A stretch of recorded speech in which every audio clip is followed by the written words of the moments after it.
Um único míssil balístico intercontinental Sarmat pode destruir metade da costa de qualquer continente. Essa declaração foi feita pela liderança da Roscosmos. Um poder destrutivo tão grande de apenas um dos elementos da tríade nuclear deixa qualquer pessoa normal em choque. Do que então toda a tríade nuclear é capaz? De quais partes ela é composta? E quais superpotências possuem todos os seus 3 componentes mortais?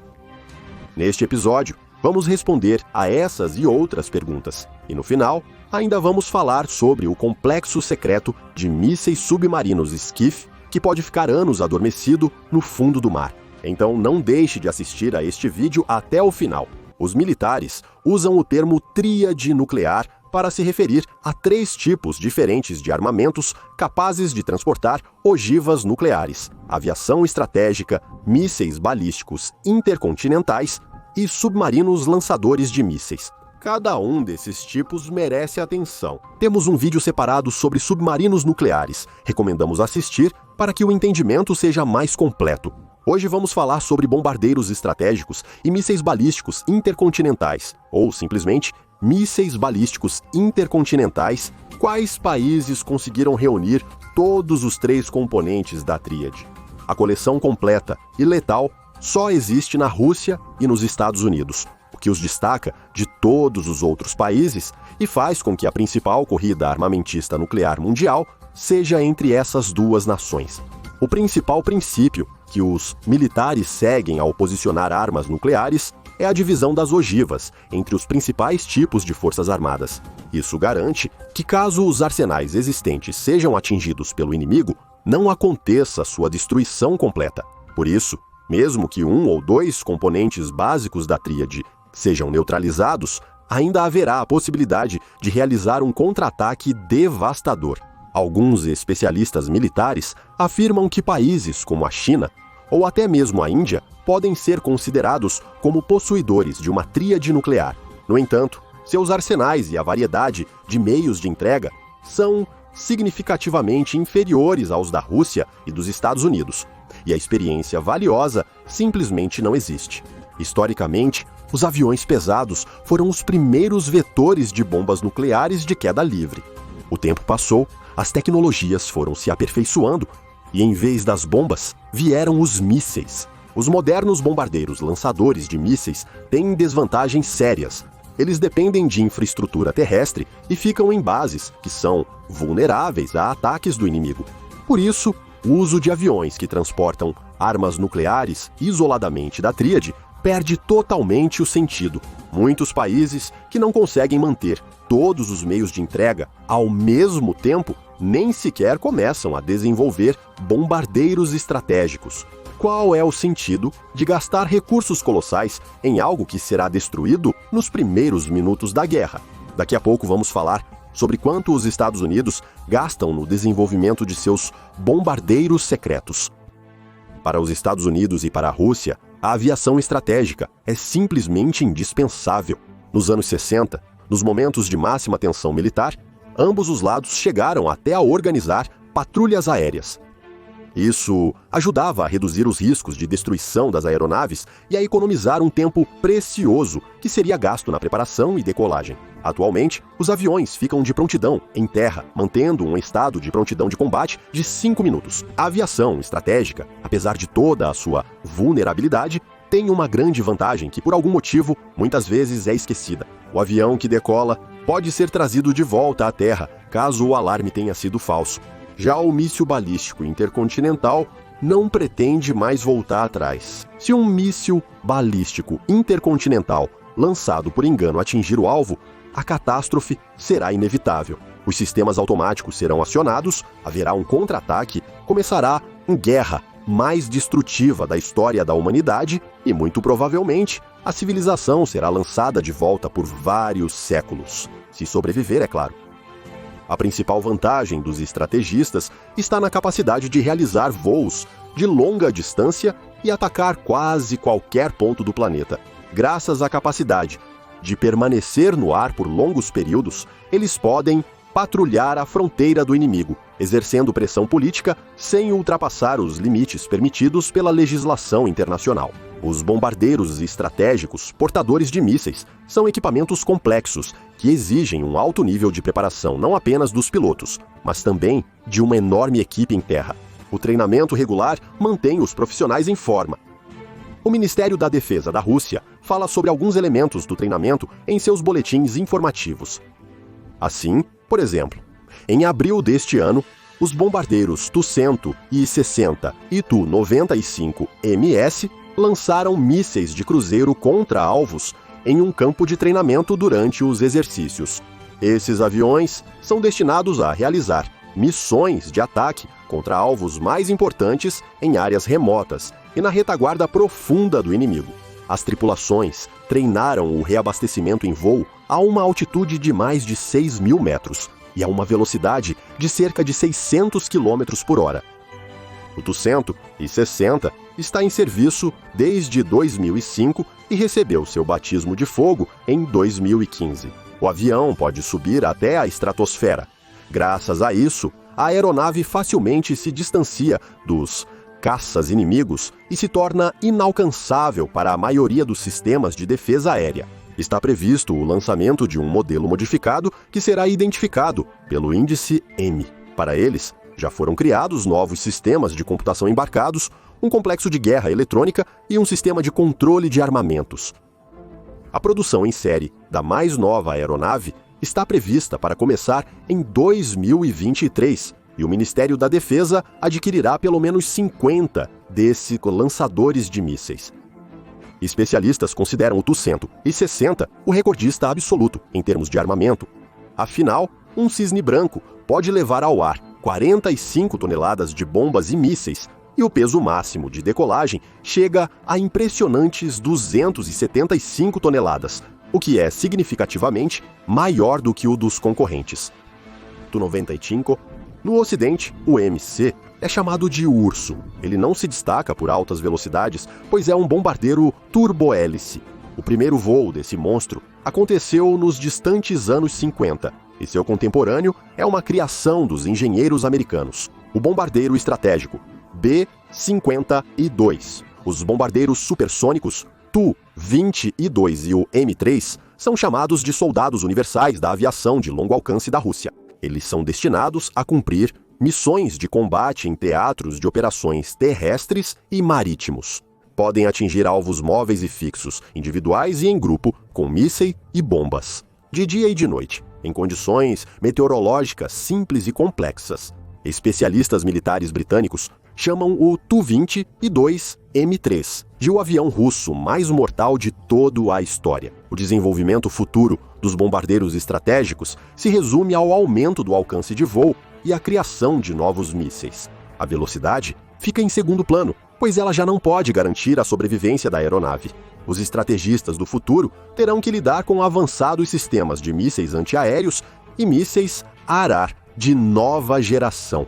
Por isso, ao desenvolver as aeronaves, o foco é na redução da assinatura de radar. Como os Estados Unidos respondem em termos de bombardeiros estratégicos? O bombardeiro estratégico pesado B-2 entrou em serviço na Força Aérea dos Estados Unidos da América nos anos 90. As aeronaves dessa série são chamadas de primeiros bombardeiros estratégicos invisíveis do mundo.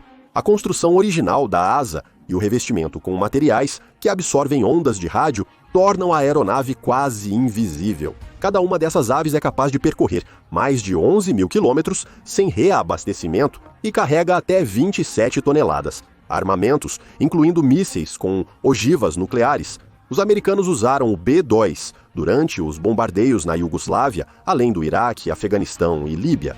Cada avião vale ouro. Em 1998, o custo de um bombardeiro desse tipo era estimado em $1 bilhão, e levando em conta os custos de desenvolvimento, 2 bilhões, o que faz desse avião o mais caro da história da aviação mundial. Aliás, a história da tecnologia de invisibilidade merece uma atenção especial. Em 1966, um especialista americano em radares que trabalhava na fábrica da Lockheed se deparou com um artigo do físico soviético Piotr Ufimtsev em uma popular revista científico-técnica soviética. O artigo dizia que aeronaves de determinado tipo, feitas de certos materiais, com um formato específico e pintadas de uma maneira especial, eram praticamente invisíveis para os radares. O artigo despertou grande interesse entre os especialistas militares americanos e, nos Estados Unidos, decidiram construir e testar uma aeronave desse tipo. Como resultado, no início da década de 1990, foram produzidos nos Estados Unidos o caça-bombardeiro F-117 e o famoso bombardeiro estratégico pesado B-2. Além disso, na criação deste último participou o próprio Piotr Ufimtsev. Afinal, na década de 1980, os trabalhos sobre o stealth soviético, baseados nas ideias de Ufimtsev, foram interrompidos na Rússia e o projetista emigrou para os Estados Unidos. No entanto, existe uma versão de que essa tecnologia, na verdade, foi deliberadamente entregue aos americanos, já que na União das Repúblicas Socialistas Soviéticas ela foi testada e decidiram abandoná-la. Afinal, pelo menos em 2 escritórios de design soviéticos foram construídos e testados aviões invisíveis de diferentes tipos. Comissões de especialistas chegaram a conclusões que não favoreciam as tecnologias furtivas. De qualquer forma, a principal qualidade escolhida para os aviões invisíveis americanos foi a mínima visibilidade do bombardeiro para os radares de defesa aérea, e começaram a desenvolver uma aeronave capaz de atravessar a zona de defesa aérea em grande altitude e em velocidade supersônica. Só que, ainda durante o processo de projeto, ficou claro que a modificação russa do sistema de mísseis antiaéreos S-300 detectaria o B-2 em grande altitude e o derrubaria. Então, o conceito mudou. Tornou-se necessário avançar em direção aos alvos inimigos na menor altitude possível e, sempre que possível, contornar as irregularidades do terreno. Para uma máquina de 170 toneladas, isso é extremamente difícil. A altitude de voo foi reduzida, mas apenas até cerca de 70 metros, e a velocidade máxima tornou-se próxima à do som. Em resumo, os engenheiros foram literalmente encurralados, tentando alcançar a menor visibilidade possível para o avião. Eles a alcançaram, em detrimento de praticamente todas as outras características. Atualmente, os Estados Unidos estão desenvolvendo o novo bombardeiro B-20E1, que substituirá os modelos estratégicos existentes. O objetivo dos engenheiros americanos é reduzir o tamanho da aeronave e substituir a eletrônica por uma mais moderna. De acordo com as fotos que chegaram às mãos dos pesquisadores, as bases aéreas estão ativamente preparando a infraestrutura para os testes da nova aeronave. Os americanos também têm esse veterano, o B-52, ou Fortaleza Estratosférica Estratégica, que está em serviço na Força Aérea dos Estados Unidos da América desde 1955, com as modernizações planejadas, para as quais se pretende gastar 12 bilhões de dólares, ele continua sendo o principal avião da aviação de bombardeio de longo alcance da Força Aérea Americana, junto com o B-1B Lancer.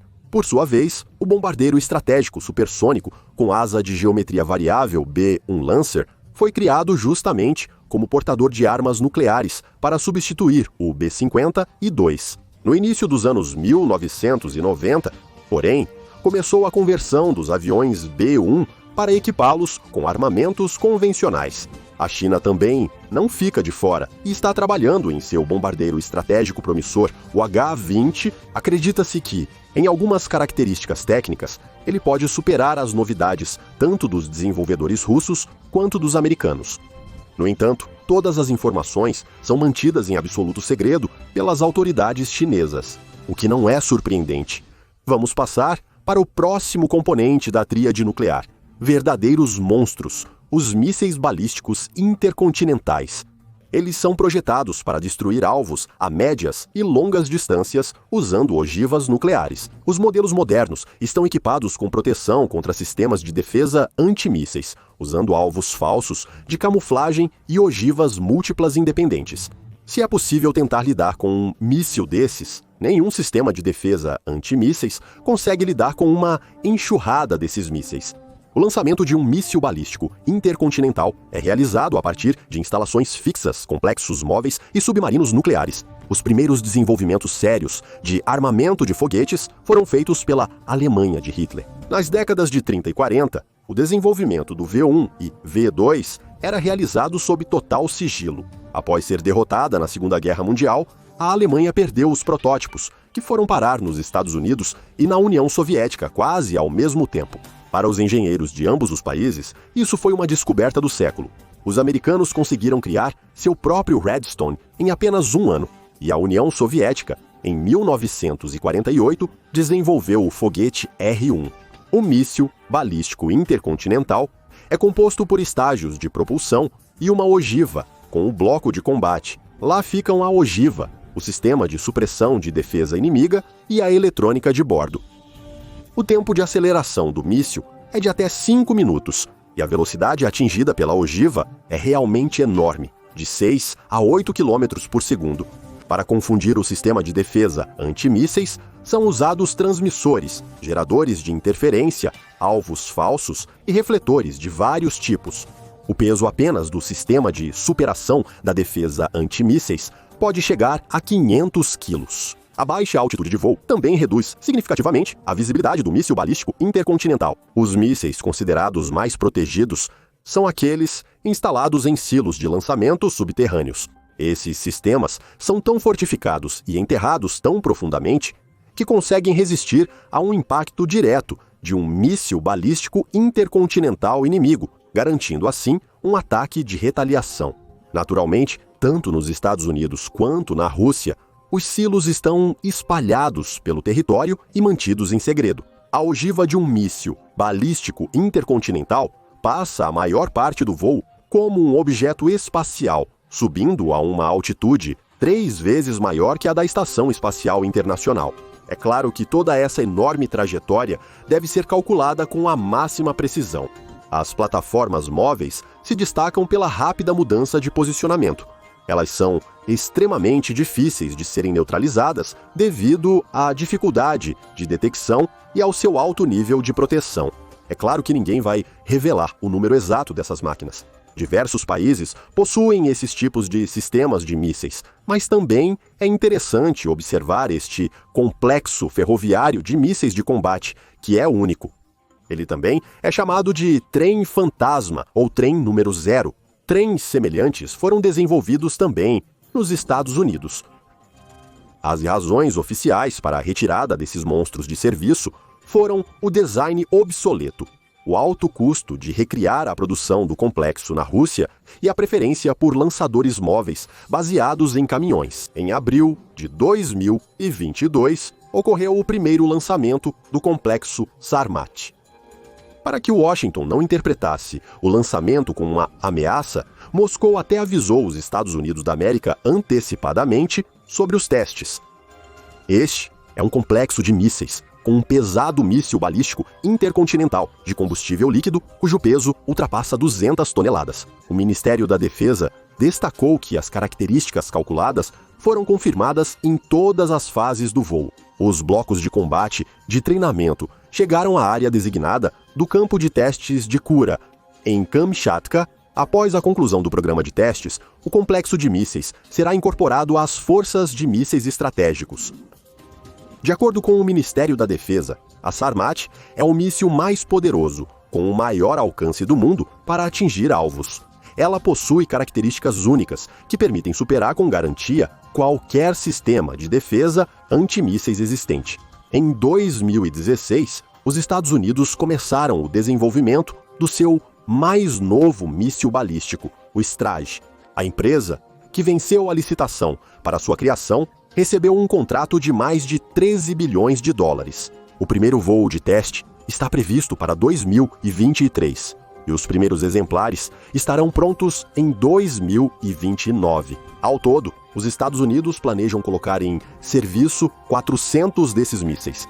Elas contarão com novos sistemas de guiagem e de guerra eletrônica, o que deve aumentar a sobrevivência do míssil em voo, sua capacidade de superar sistemas de defesa antimísseis e a precisão do impacto.